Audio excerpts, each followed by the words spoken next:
Professor Srivathsan, the founder, director and a member of NPTEL. The topic effective virtual learning environment for enhanced quality education. Well, good afternoon to all. I don't know whether this is the ultimate or penultimate or whatever talk it is, final talk. Well, I am here to open our eyes. I hope I do that. In the way we should manage education in the coming times. Education in the coming times is not going to be the way it has been all through. So how do we go about it?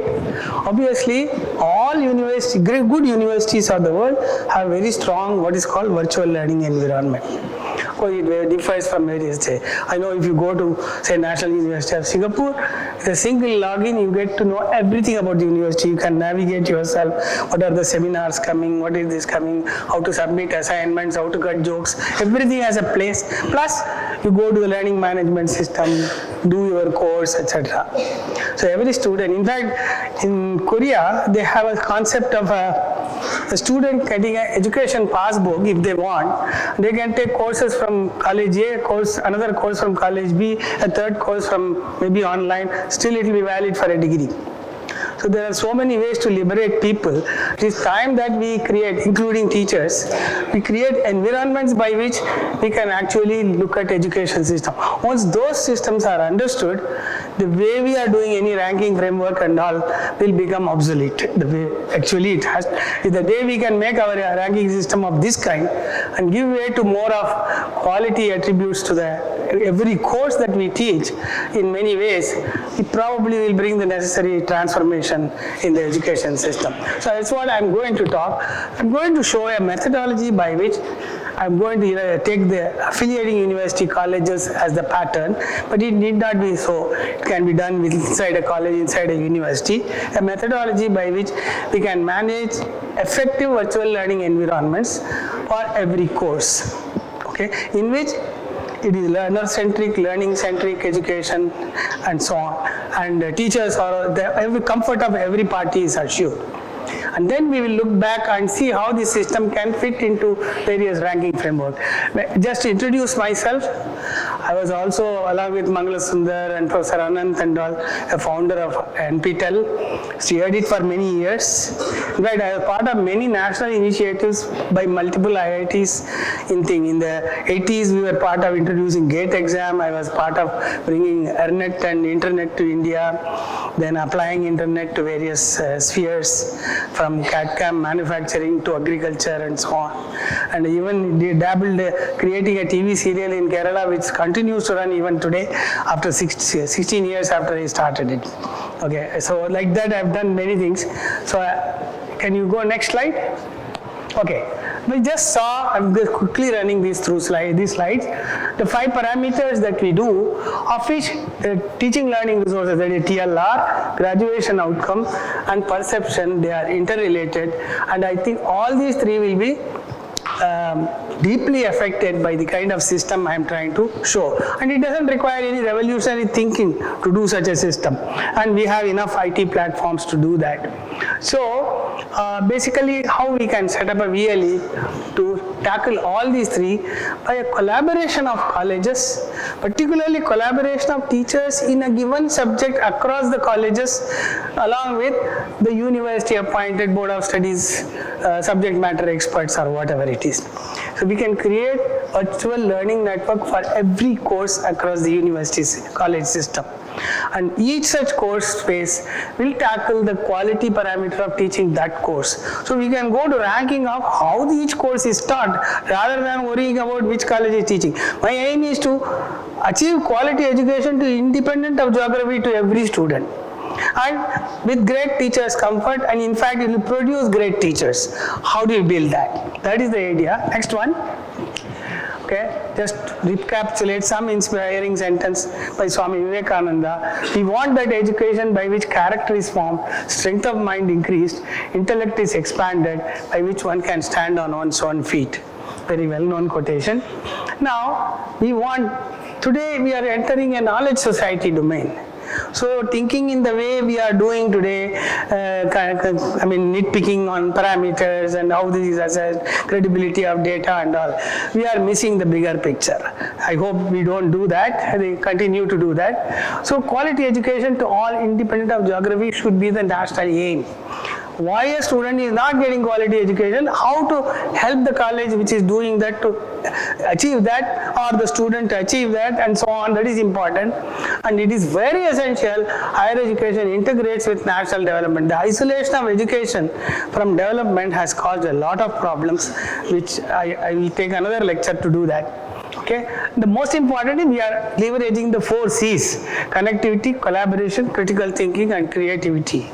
These are the 4. There are other 4 C's also possible, and this is the aim. Next one, please.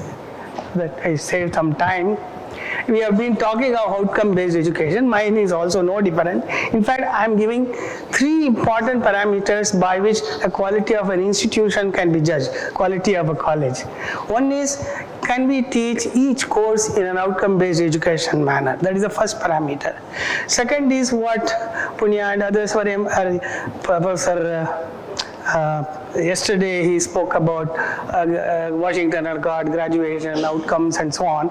The graduate attribute profile, which is a Washington Accord, where a program is so designed that the graduate coming out of the program has all these graduate attributes. And in fact, this morning also, Shastra Buddheva was telling something like that. Yeah, so we have been seeing that. The third is a parameter which is often not clearly spelt out. I call it organizational learning contract. It is actually a title of a book written by Professor Paul Goodman, who was our colleague in founding NPTEL in the early years. Unfortunately, he is no more with us, but his book is something which Professor Mangalasundar was also recommending. And basically, it asks you to tell the student who is going to take a course on these parameters. What are you going to learn? Why you are learning? How you are going to learn? When you are going to learn? Where you are going to learn? And something more. But if the student is coming to a college not just only for courses and all, but he wants to excel in some extracurricular activities, sports also, you can build the learning contract of the college. These facilities are also provided to you. These opportunities. You want to become a great programmer, doesn't matter what programming or simulation, AI, whatever you want to do, still you can show a contract by which that can achieve. So it's a contract between the student and the institution. Okay, and how do we build that? And at course level, it becomes the contract between the teacher supported by a backup system reaching the student. That's the kind of contract we have to spell it out. And some popular, Paul Goodman, some light talk about OLC is there in YouTube also. You can go through it. He has been one of our great mentors when we did NPTEL. Next one. Okay. Now, basically, the heart of the problem is that the affiliating university college system has degenerated into one of wasting everybody's energy, including the colleges as well as the teachers and the university. They are all the time administering admissions and examinations and other kind of problems, all kinds of problems they face, litigations, delay in evaluation and all kinds of things. Instead of focusing our energies on how to teach the student better, how to bring learning activities into the courses, how do we manage, nobody discusses that in the affiliating university college system. So why are we trying to isolate colleges and try to give them a ranking when we don't create an ecosystem to improve the colleges? Okay, like NPTEL was our attempt to do that. So that even I remember hearing from college in Vilupuram in Tamil Nadu that they don't have an electromagnetic teacher. I asked the student, how do you manage? Sir, I learned from NPTEL. And then we managed that for the university course, and the cookbooks say what kind of exams will come in a patterned way every year. So we are able to manage. So even without a teacher, that college was managing a subject like this, but it need not be so. The presence of a good teacher inspires the student in many different ways. Our goal is to create more and more inspiring teachers in a connected world, in a connected setting. So how do we create that? So system reduces autonomy of teachers. In fact, merely telling college autonomy is not enough. The only reason why IITs are shining is the autonomy to their teachers. Total autonomy. Nobody can question in IIT Kanpur how I taught, what I taught, whether I wrongly taught. Only physical absence will be considered punishable.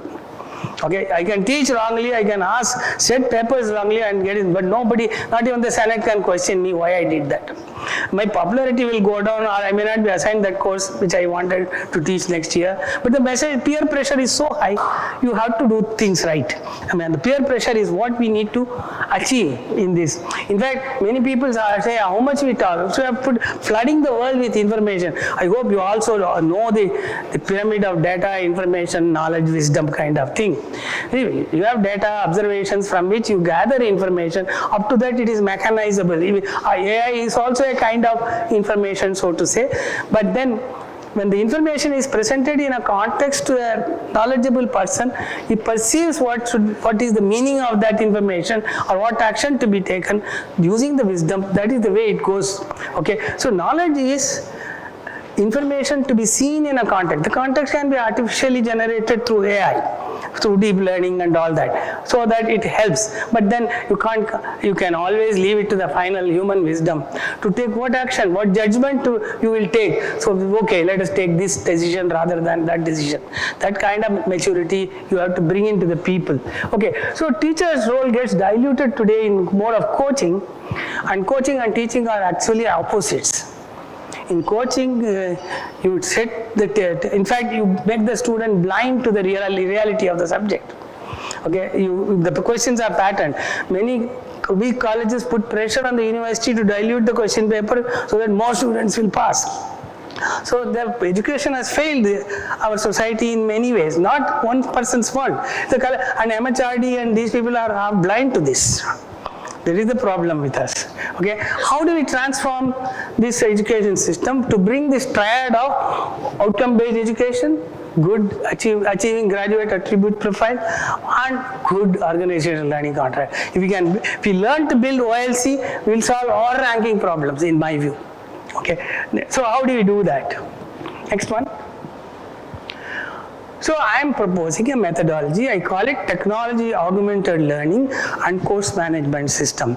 It is not a single institution setup, it's a multi-institutional setup, but each teacher is empowered. We don't go beyond that and then give the teacher an autonomy to do the requisite. Okay, we are looking at physical parameters in the ranking. It does not help us to, we try to tinker, okay, let us produce more students of this kind, somehow strengthen this course, our ranking will go up by this number. That's all very artificial, not looking at the reality of the at the ground level. So, basically, today there is a lot of open education resources, virtual laboratory. Tomorrow you have to bring in virtual reality, augmented reality, AI, and all these into the classrooms. Simulation. You need to exercise students in simulation capabilities. Engineering tools are all design oriented, graphics oriented. We have to bring in all those skills. We are not assessing them in the university system properly. So how do we build all this? Next one. So this is my sort of summary figure of what I call my technology augmented learning and course management. I hope this can be circulated to all of you. It's free, or this lecture is recorded and put in some SlideShare or YouTube or whatever.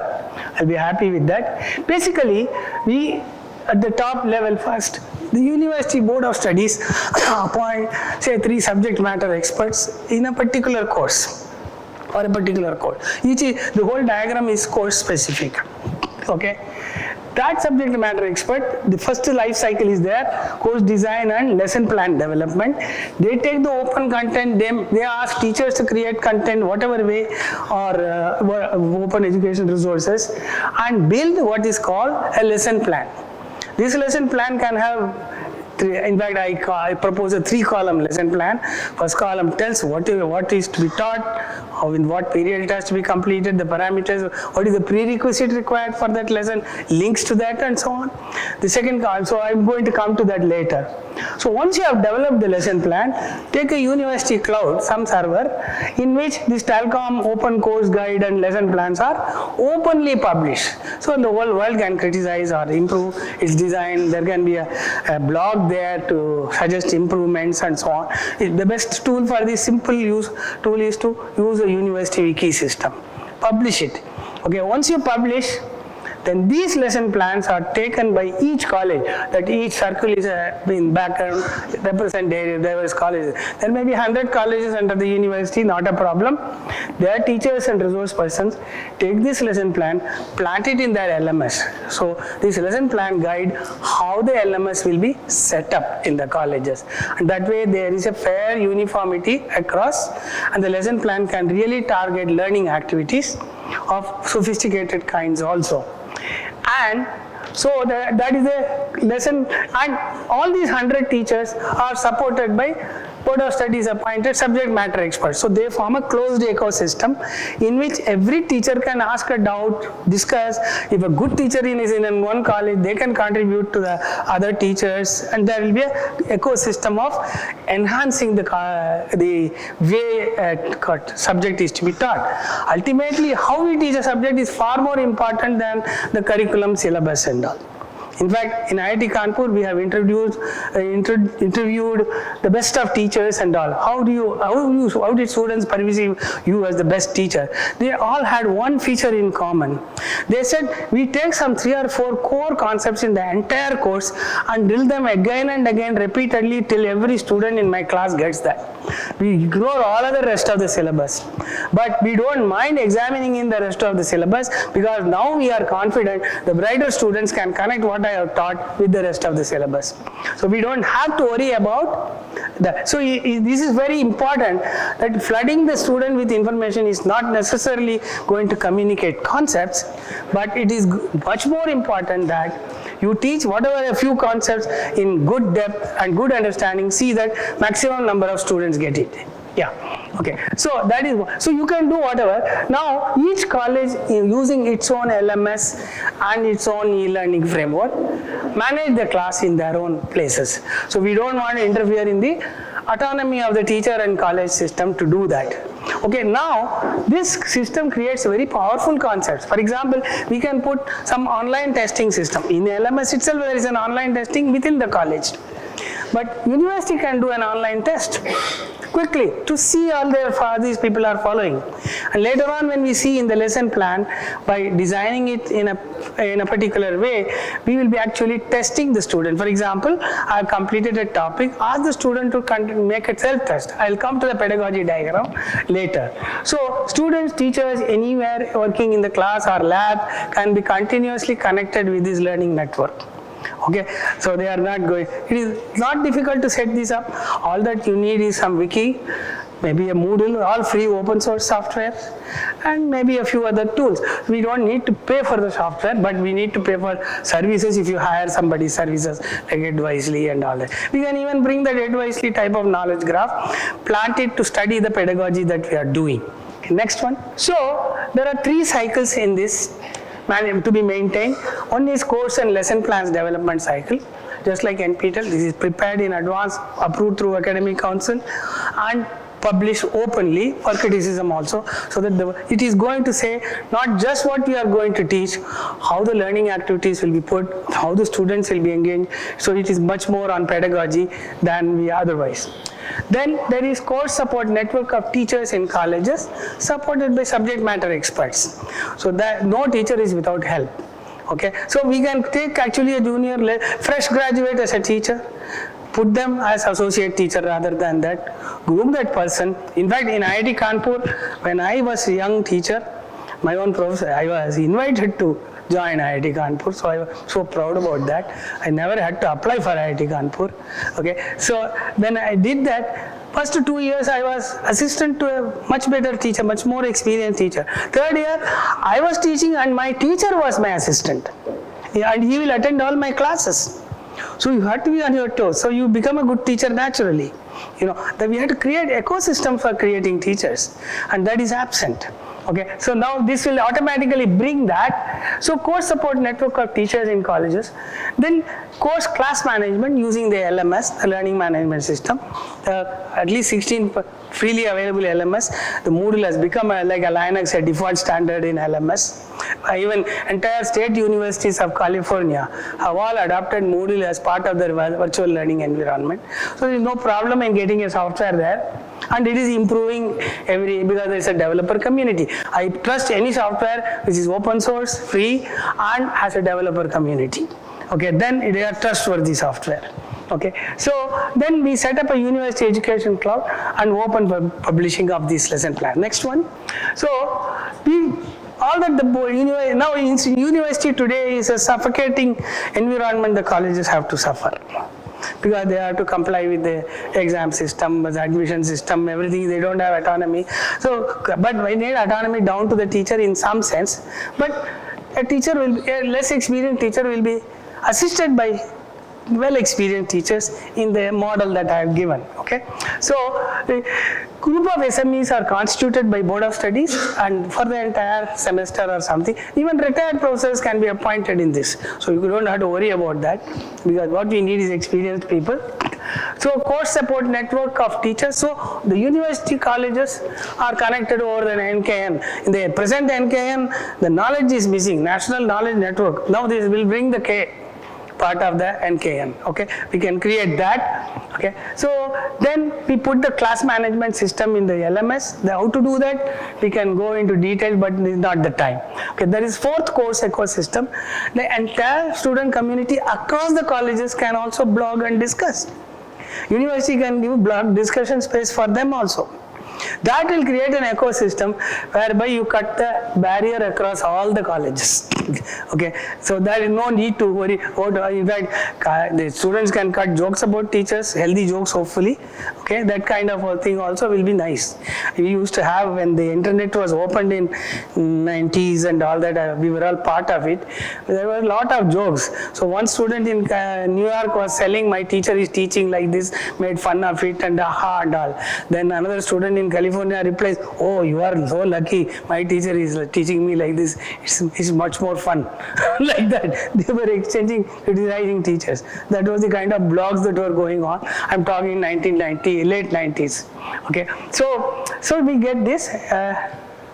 Next one. So most important is pedagogy. Okay, so I'm quoting the famous American educationist. He has written a book called The Process of Education, which is very well followed in United States school education and all. He says, for a choice of pedagogy inevitably communicates a conception of the learning process. What is missing in all our ranking discussion is how do we improve the business process re-engineering, educational process re-engineering. Nobody has discussed it. How do we help that? How do we bring that about? So here I am saying, and pedagogy inevitably communicates a conception of the learning process and the learner. Pedagogy is never innocent. Very powerful sentence. Okay, it is a medium that carries its own message. How we teach make all the difference, right? And teaching does not mean teaching. Teacher has to do formative assessment. Formative assessments are grossly neglected in the college type of education system. But if you are doing coaching, what is the formative system you will do? Okay, that is the problem. Okay, so good education system must nurture the right kind of intuition and values to be inculcated. Not that Washington Accord insists the ethics, character of the student also need to be nurtured. And there are subjects like civil engineering, building dams. We have to teach them the damage to ecosystem or other things or social consideration that you have to take as part of the course if you want to meet Washington Accord stipulation, so to say. Okay, so it needs to be integrated with value. All these are possible. I'm just giving you a short glimpse of Bloom's taxonomy, which has become a basis for various instruction design principles. Next one. Okay, now Bloom's taxonomy basically says an idea can be taught at a concept can be taught at various levels. At the remembering, understanding, mugging up, answering questions level, you can do that. a lot of our education is stuck in the level T1 and T2. But can the student apply it in a problem solving situation? Can the student, given a problem, a real world problem, can he analyze using what knowledge he has learnt? And above all, can they compare, can they judge, can they evaluate? That kind of skill. It may not apply to all lessons. So Bloom's taxonomy is not hierarchical. These are topical. Okay. And finally, can he create, can he design, can he synthesize? That is the kind. So depending on what topic level, what level of Bloom's taxonomy you want to address, you have to change the pedagogy to accommodate that. So pedagogy is very important, but if you are doing coaching type of education forced by the university college system, then we are stuck at level T1 and T2. That is our problem of weakness in the education, right? So we have to overcome this. So instruction design for a course needs to be built around right choice of taxonomy levels. I have another lecture today, I don't have time. I would have engaged you both the days if I had to, but you come to it later, right? Yeah. Next one. So here, how we can, this is one type of pedagogy called problem-based learning model. You take a lesson, put the clear instructional objective to motivate them, give the link to prerequisite knowledge. You then carry out the study instruction part. It can be done in many ways, playing the video lecture, attending the classroom lecture, asking the student to study a textbook material or an online course and so on. And then you do your worked out examples and then a demonstration, maybe through a video of the idea and so on. Then you engage the student in exercise, assessment, both formative assessment, some of them may be summative assessment. Do that, and then you point out the blue colors are not in the assessment part of it, they are motivational. The challenges related value education, etc., are meant for more brighter students, so to say. So we meet the need of weak student, average student, good student, and bright student. All can be met with this kind of a pedagogy, which is very essential. Okay. So next one. So now already something was talked, so I can go through this slide quickly. What is outcome-based education? Basically, is that you should to implement outcome-based education, as it was talked by Sahasrabuddha in the morning, you need measurable outcomes in formative assessments. Formative assessments are very, very important if you want to achieve, and that is not emphasized at all. This is why one of the reasons our education is weak. So on completion of a course, the student should achieve, demonstrably exhibit the competencies and skills that are there. Demonstrably exhibit the competency, not just getting a grade. Next one. So this is a general a kind of summary of activity diagram, more than anything else, written like a control diagram. But these are various components which are involved. But depending on how the component is shaped, you can put any kind of pedagogy in this model. You can plant it. Okay. Of this, the formative assessment and feedback to the learners is where a lot of emphasis has to be done. And then you have here actually the feedback diagram is around the student. The student is asked to study. For that we put what are called executable lesson plans. And then the instruction delivery may be in different ways, multiple ways, like a video lecture, like NPTEL, or a classroom lecture, or a study material, whatever it is. Then you have online and offline lesson activities. You can have online self-tests. Self-tests are very important. And today, thanks to the learning management platform, we know which student has taken the self-test, which student is going to be in a certain period. So we can monitor. In fact, I say if the student has not taken the self-test, he is deemed absent in the class. He can't answer the self-test unless he has done the study. So that kind of a system can easily be brought out. And of course, the right side is summative assessment and exams for the university exit part of the course. But this diagram can implement any kind of pedagogy, because the blocks here are essentially the kind of activities we will be doing inside a pedagogy. It can be done, but nobody is yet taking ownership. Next one. Yeah, next one. So here is a method of building the pedagogy table. Okay, the lesson plans. First part is instructional objectives, recall of prerequisite knowledge, etc. The second is what is compulsory, mandated. Third one is, next one, you go, next one. Yeah. Third one is summative assessment, and then you tell them what kind of connection it has with gate questions, competitive exam, etc. The third column is essentially to prepare the student for the industry, world, competitiveness and all. That is not compulsory as far as university marks are concerned. But good students will benefit, your graduation outcomes will be better, placement will be better if you do the third column. Okay, that way the student also realizes that this topic learnt in this subject is applied in the industry in this particular way. You can put that in that. Next one. Okay, what the college needs? College needs essentially a good database system which they can have. We have used FEDINA extensively in institutions of Kerala, which is a free software. The base part is free software. There are many number of applications developed by different industry for which they start. Moodle again is a free software. The Moodle and FEDINA together give a teacher's dashboard. Our friends in any IT industry can easily create these things or set up these things. And this all is needed in the college. So the lesson plan that we get from the university is used to configure the course space in the Moodle, course instance in the Moodle. Okay, using that you can now run, and of course Moodle comes with a good mobile app, so mobile learning is built in. You can send alerts, you can engage in many ways. That is driven by the pedagogy lesson plan. Okay, so this kind of completes the kind of virtual learning environment we are looking for, which is across multiple institutions. Next one.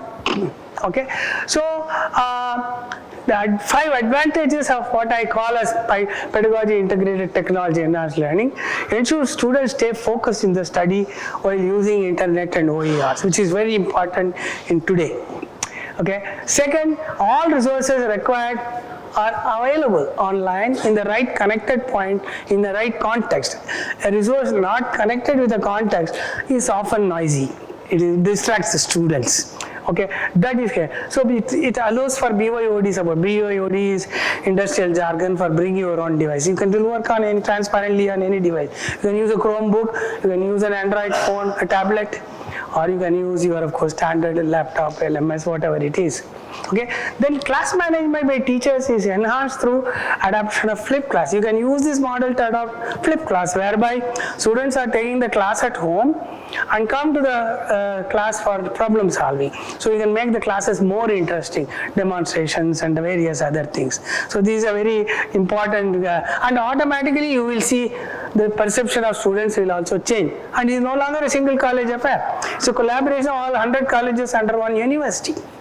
Okay, for each course I am talking. So fourth is students and teachers saved time of them, they are saved by the lesson plans because they navigate to their respective activity and stay focused in the activity for the particular few days or a week or something, and then go step by step very systematically.